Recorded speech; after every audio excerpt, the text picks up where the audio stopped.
Hello बच्चों, मैं दीपक सैनी आप सबका अपने इस यूट्यूब चैनल पर बहुत बहुत स्वागत करता हूं। छात्रों, DElEd second semester social study की सीरीज़ में आज हम लोग चैप्टर नंबर 5 पढ़ेंगे।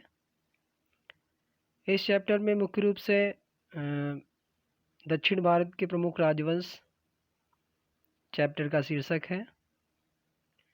इस चैप्टर में मुख्य रूप से चालुक्य वंश, पल्लव, चोल और राष्ट्रकूट राज्यों का सामान्य परिचय एवं प्रमुख शासक तथा अंत में महत्वपूर्ण परीक्षा उपयोगी प्रश्न देखेंगे। तो आइए शुरू करते हैं। चैप्टर 5 दक्षिण भारत के प्रमुख राजवंश। पहला राजवंश जिसे हमें पढ़ना है वो है चालुक्य। छात्रों, क्लास को बहुत लंबी ना करते हुए हम लोग मुख्य मुख्य बातों पर चर्चा करेंगे, जिसमें सबसे पहले चालुक्य राजवंश का सामान्य परिचय पढ़ेंगे। तो यहाँ आप देख रहे हैं चालुक्यों की उत्पत्ति का विषय अत्यंत ही विवादास्पद है। वराहमिहिर की बृहत संहिता में इन्हें शूलिक जाति का माना गया है। किस जाति का माना गया छात्रों? शूलिक जाति का। यानी चालुक्यों को वराहमिहिर की बृहत संहिता में किस जाति का माना गया है? शूलिक जाति का माना गया है। याद रखेंगे आप लोग। जबकि पृथ्वीराज रासों में इनकी उत्पत्ति आबू पर्वत पर किए गए यज्ञ के अग्निकुंड से बताई गई है। आबू पर्वत पर किए गए अग्निकुंड नामक यज्ञ से मानी गई है। विक्रमांकदेव चरित्र में इस वंश की उत्पत्ति भगवान ब्रह्मा के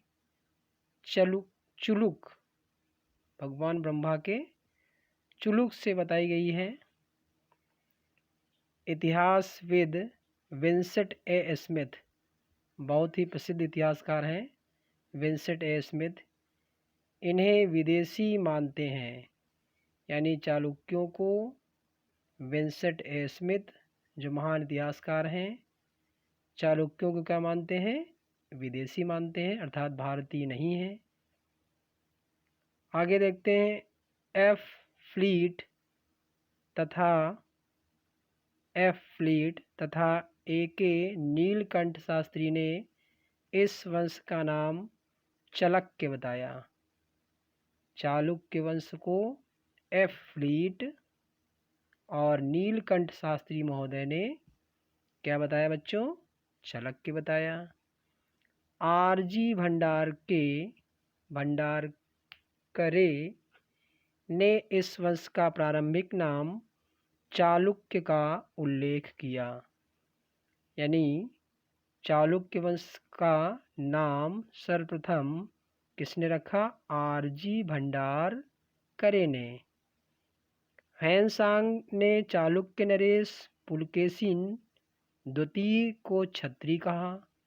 अर्थात ह्वेनसांग ने चालुक्य नरेश पुलकेशिन द्वितीय को क्या कहा? क्षत्रिय कहा। इस प्रकार चालुक्य नरेशों की वंश एवं उत्पत्ति का कोई अभिलेखी साक्ष्य नहीं मिलता है। ये छात्रों चालुक्य वंश का सामान्य परिचय था। अब आगे देखेंगे चालुक्य वंश के प्रमुख शासक। प्रमुख शासकों में पुलकेशिन प्रथम, कीर्तिवर्मन प्रथम, मंगलेश, पुलकेशिन द्वितीय, विजयादित्य,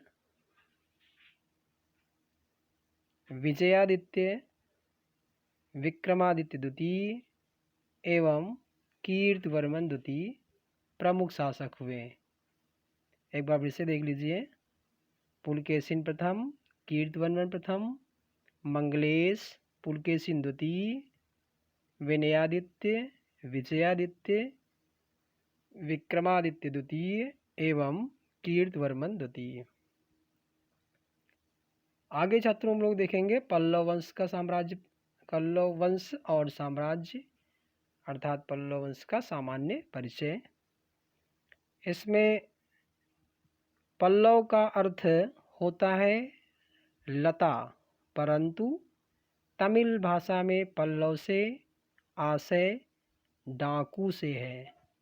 तो याद रखेंगे पल्लव का सामान्य अर्थ क्या होता है तमिल भाषा में? सामान्य अर्थ तो लता होता है, परंतु तमिल भाषा में पल्लव को पल्लव से क्या आशय है? डाकू से आशय है। पल्लव वंश की स्थापना सिंह वर्मा ने की थी। महत्वपूर्ण प्रश्न यहाँ से बनता है, पल्लव वंश की स्थापना किसने की? सिंह वर्मा ने की। ताम्रलेखों से ज्ञात होता है कि पल्लव वंश का प्रथम शासक सिंह वर्मा था। किस अभिलेख से ज्ञात होता है? ताम्रलेखों से, कि पल्लव वंश का प्रथम शासक सिंह वर्मा था। इनका साम्राज्य पेन्नार नदी से कावेरी के तट तक विस्तृत था। कहाँ से? पेन्नार नदी से कावेरी के तट तक विस्तृत था। इनकी राजधानी कांची थी। तो पल्लवों की राजधानी क्या थी छात्रों? कांची थी। इन्होंने नागवंश के शासकों को पराजित किया। किसको? नागवंश के। पराजित कर कांची पर अधिकार किया था। पल्लव शासकों का सर्वाधिक विरोध वादामी के चालुक्यों से था। सर्वाधिक विरोधी कौन थे पल्लवों के? वादामी के चालुक्य थे।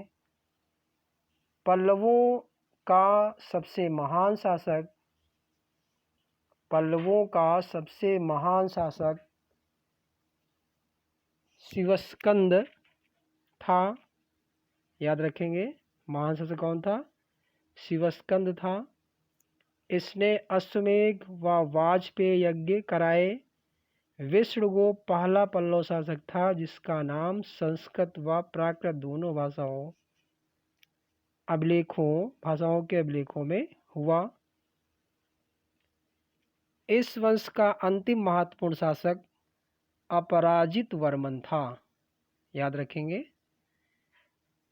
इस वंश का अंतिम महत्वपूर्ण शासक कौन था? अपराजित वर्मन था। इसकी हत्या इसी के मित्र चोल शासक आदित्य ने कर दी। किसने कर दी? आदित्य ने। छात्रों पल्लव वंश के प्रमुख शासक हैं, ध्यान से देखेंगे।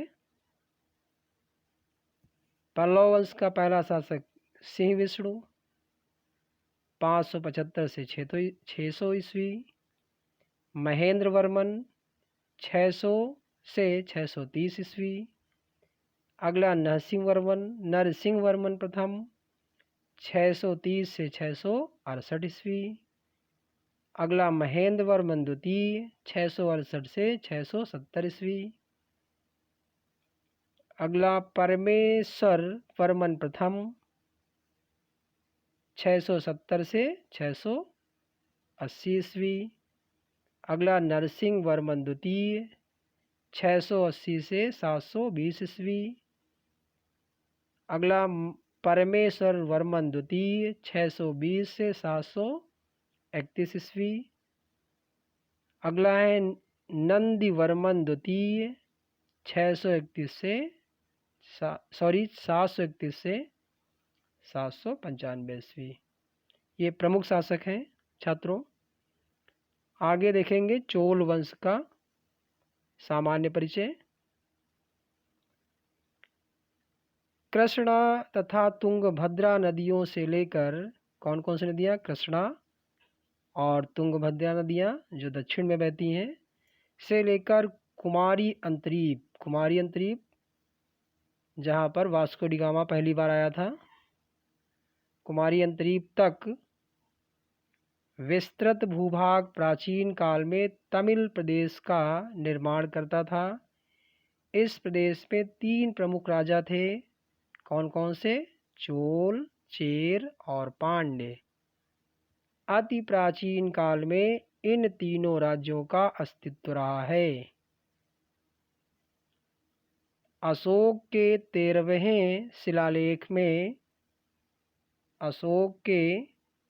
13वें शिलालेख में इन तीनों राज्यों का स्वतंत्र रूप से उल्लेख मिलता है, जो उसके साम्राज्य के सुदूर दक्षिण में स्थित है। कालांतर में चोलों ने अपने लिए एक विशाल साम्राज्य स्थापित कर लिया। उनके उत्कर्ष का केंद्र तंजौर और यही चोल साम्राज्य की राजधानी थी।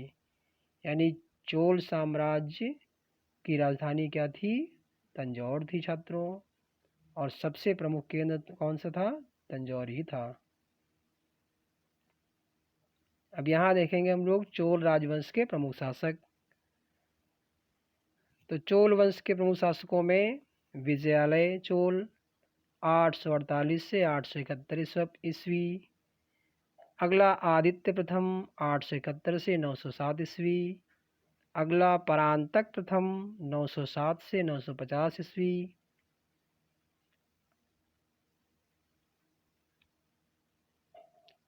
अगला राजराज प्रथम, कौन सा?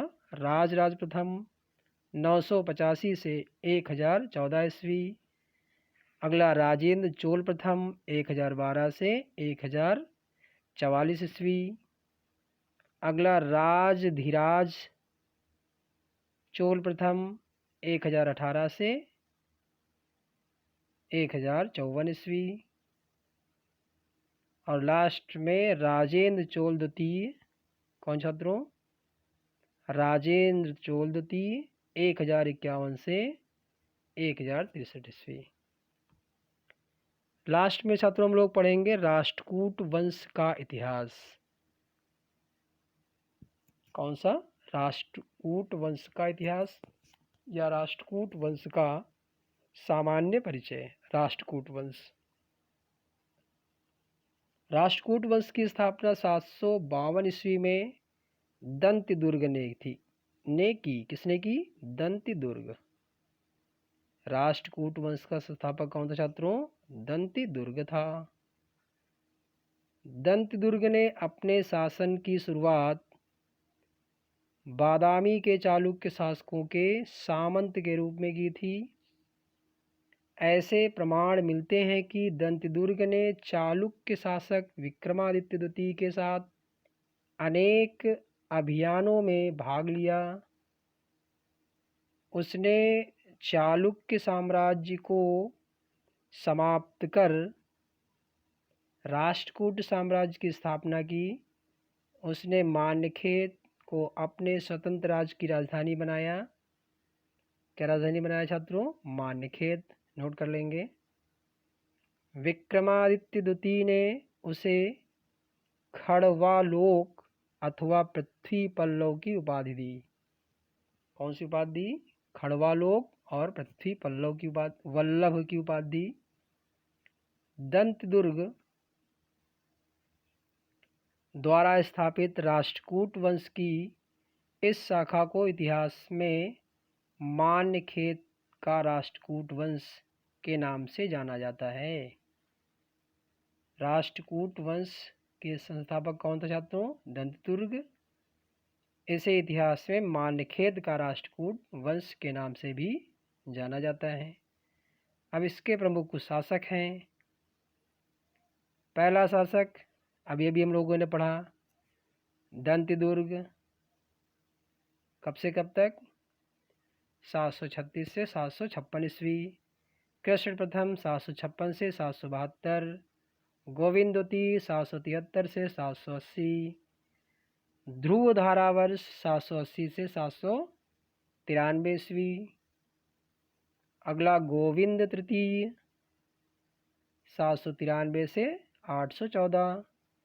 अमोघ वर्ष प्रथम 814 से 878 ईस्वी। कृष्ण द्वितीय 978 से 915 ईस्वी। इंद्र तृतीय 915 से 917 ईस्वी। अमोघ वर्ष द्वितीय 917 से 918। गोविंद चतुर्थ 918 से 934। अमोघ वर्ष तृतीय 934 से 939।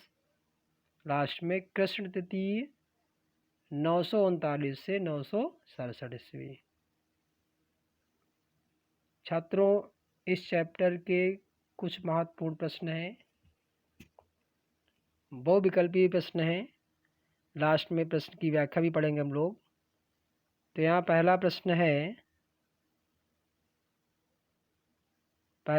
है चोल साम्राज्य का संस्थापक कौन था?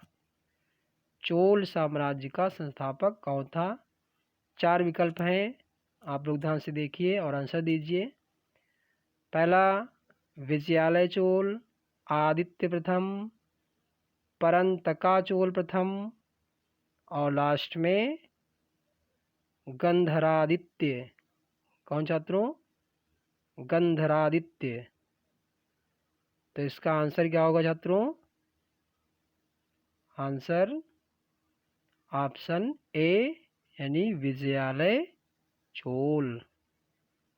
क्वेश्चन क्या है? चोल साम्राज्य के संस्थापक का नाम क्या है? विजयालय चोल। इसकी व्याख्या पढ़ लेते हैं।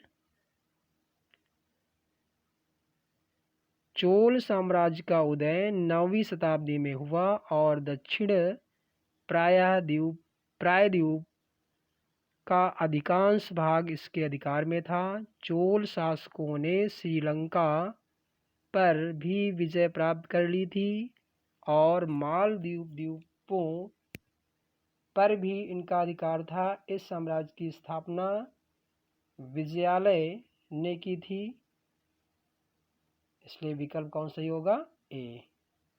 अगला क्वेश्चन है बादामी के चालुक्य राजवंश के संस्थापक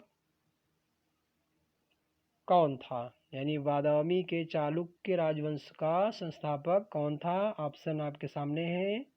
कीर्तिवर्मन प्रथम, पुलकेशिन, मंगलेशा, पुलकेशिन द्वितीय। पुलकेशिन द्वितीय। तो आंसर कौन सा हो जाएगा छात्रों? आंसर हो जाएगा बी, पुलकेशिन प्रथम या पुलकेशिन। यहाँ पर व्याख्या दी है चालुक्य प्राचीन भारत का एक प्रसिद्ध क्षत्रिय राजवंश है। इसकी राजधानी बादामी यानी वातापी थी। इस राजवंश की स्थापना पुलकेशिन ने की थी, अर्थात विकल्प कौन सही होगा? विकल्प 2 यानी बी, पुलकेशिन सही होगा। अगला क्वेश्चन है निम्नलिखित में से कौन चेर राजवंश का अंतिम शासक था? चेर राजवंश का अंतिम शासक कौन था?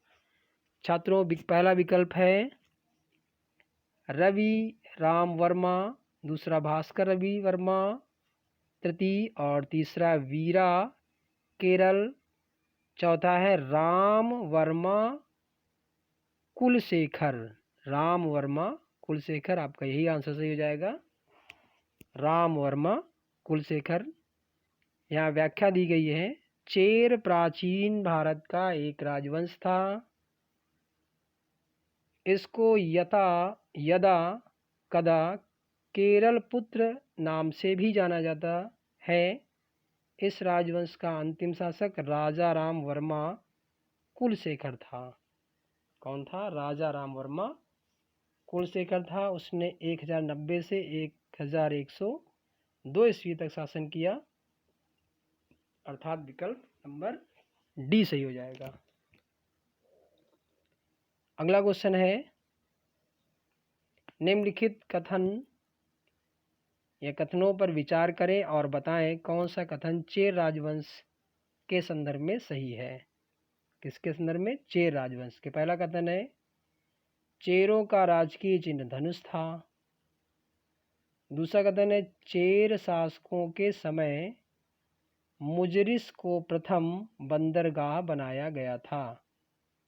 आइए देखते हैं। विकल्प में सही देखना है आपको, बोथ पहला और या दूसरा, या नाइदर आई नार यानी पहला या दूसरा। तो यहाँ विकल्प सही हो जाएगा आपका सी। आइए देखते हैं व्याख्या में।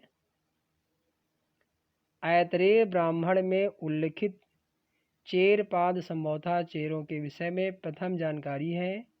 अशोक के शिलालेखों में केरल पुत्र के नाम से चर्चित चेर राज्य को कुडावर, बिल्वर, कट्टवर, पुरयार, मलयर एवं बनारवर आदि नामों से भी जाना जाता है। चेरों का राजकीय चिन्ह क्या है? धनुष। चेर शासकों के समय मुजरिस को प्रमुख बंदरगाह बनाया गया, इसलिए दोनों सही होगा, पहला और दूसरा। अगला क्वेश्चन है महत्वपूर्ण। छात्रों, ये सारे प्रश्न आपकी परीक्षा यानी सेमेस्टर एग्जाम के लिए और विभिन्न कॉम्पिटिटिव एग्जाम के लिए भी बहुत महत्वपूर्ण है, इसलिए आप सबसे बार बार ये कहना है कि इस वीडियो को ध्यान से देखें, सुने और कॉपी में अवश्य नोट कर लें। तो अगला क्वेश्चन है सातवाहन राजवंश के संस्थापक कौन था? संस्थापक कौन था? सिमुका, कान्हा,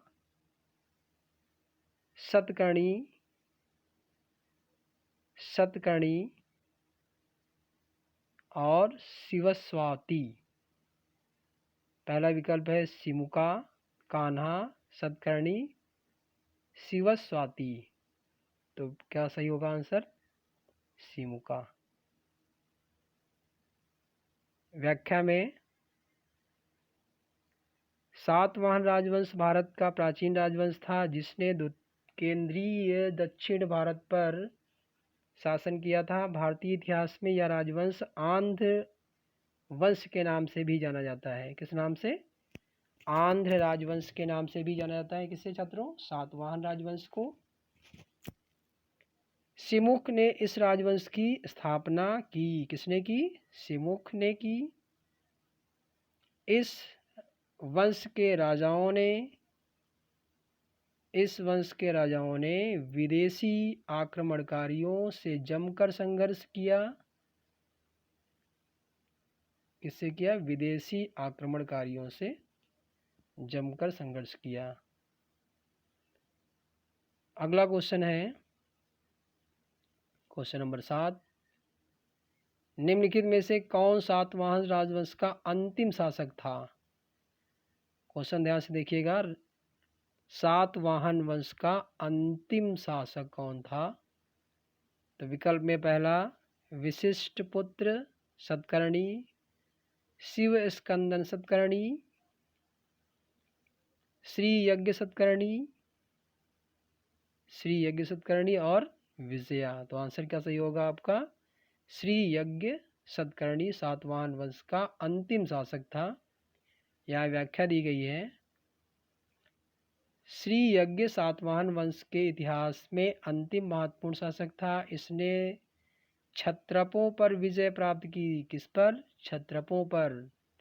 और इसके उत्तराधिकारी के बारे में अधिकांश जानकारी पौराणिक वंशावलियों और सिक्कों से मिलती है। कहाँ से मिलती है? पौराणिक वंशावलियों और सिक्कों से मिलती है। अगला क्वेश्चन है छात्रों, दक्षिण भारत का पहला शासक कौन था जिसने स्वर्ण सिक्के जारी किए? दक्षिण भारत का वह पहला शासक कौन सा था जिसने सोने के सिक्के चलाए? पहला विकल्प है पुलकेशिन द्वितीय, दूसरा विक्रमादित्य प्रथम, सी है विक्रमादित्य और डी में विनयादित्य। तो यहाँ आपका आंसर सही होगा पहला यानी आंसर ए, पुलकेशिन द्वितीय। इसकी क्या व्याख्या है देख लेते हैं। पुलकेशिन द्वितीय पुलकेशी प्रथम का पौत्र था। किसका पौत्र था? पुलकेशी प्रथम का।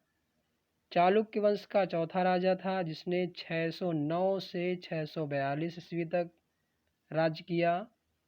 यह दक्षिण भारत का पहला शासक था जिसने स्वर्ण सिक्के जारी किए थे। कौन से? स्वर्ण सिक्के। दक्षिण भारत का पहला शासक था कौन? पुलकेशिन द्वितीय, जिसने स्वर्ण सिक्के जारी किए थे। ध्यान से देखिए, पुलकेशिन द्वितीय दक्षिण भारत का पहला शासक था जिसने स्वर्ण सिक्के जारी किए। अगला क्वेश्चन, निम्नलिखित में से किस सातवाहन राजा ने अपने माता का नाम अपने नाम से जोड़ा? अपनी माता का नाम अपने नाम से जोड़ा। तो पहला यानी ए, विशिष्ट पुत्र पुलुमावी। अगला, गौतमी पुत्र सतकर्णी। विशिष्ट पुत्र सतकर्णी। लास्ट में उपरोक्त सभी। तो आंसर क्या होगा छात्रों? बी, गौतमी पुत्र सतकर्णी ने अपनी माता का नाम अपने नाम से जोड़ा। यहाँ व्याख्या है, गौतमी पुत्र श्री सतकर्णी सातवाहन वंश का सबसे महान शासक था। जब भी आपसे प्रश्न पूछा जाएगा सातवाहन वंश का सबसे महान शासक कौन था? गौतमी पुत्र सतकर्णी, जिसने लगभग 25 वर्षों तक शासन करते हुए न केवल अपने साम्राज्य की खोई प्रतिष्ठा को पुनर्स्थापित किया अपितु एक विशाल राज्य की स्थापना भी की। यह पहला शासक था जिसने अपने माता पिता का नाम अपने नाम से जोड़ा। लास्ट में क्वेश्चन है, निम्नलिखित में से चोल राजा ने चिदम्बरम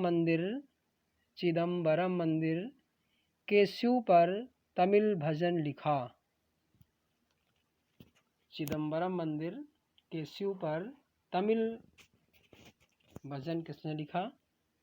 कौन सा चोल शासक था? तो यहाँ विकल्प है अरिंजय चोला, परंतका चोल प्रथम, सुंदर चोल, और डी है गंधरादित्य चोल। तो आंसर सही होगा पहला, अरिंजय चोला ने तमिल में शिव पर भजन लिखा। तो यहाँ व्याख्या देख लेते हैं छात्रों। चोल शासकों ने न केवल एक स्थिर प्रशासन किया वरन कला और साहित्य को बहुत प्रोत्साहन दिया। कुछ इतिहासकारों का मत है कि चोल काल दक्षिण भारत का स्वर्ण युग था। अरिंजय चोला ने चिदम्बरम मंदिर के शिव पर तमिल भजन लिखा। किसने लिखा? अरिंजय चोला ने चिदम्बरम मंदिर के शिव पर तमिल भजन लिखा। छात्रों, ये क्लास यहीं समाप्त होती है। उम्मीद करता हूँ कि आप सबको सारी क्लासें विधिवत समझ में आ रही होंगी। अगर कोई दिक्कत कहीं भी आ रही हो तो आप कमेंट करके व्हाट्सएप पर अपना मैसेज देकर पुनः पूछ सकते हैं। आप सबसे बार बार मेरा यह कहना है कि पूरी क्लास देखें और अपने नोट्स अवश्य बनाते रहें, जिससे कि आपकी सेमेस्टर परीक्षा की तैयारी भली भांति हो पाए और आप अच्छे नंबर पा सकें। धन्यवाद। अपना ध्यान रखें, घर पर रहें। अगली क्लास हम आपके बीच लेकर जल्द उपस्थित होंगे। धन्यवाद।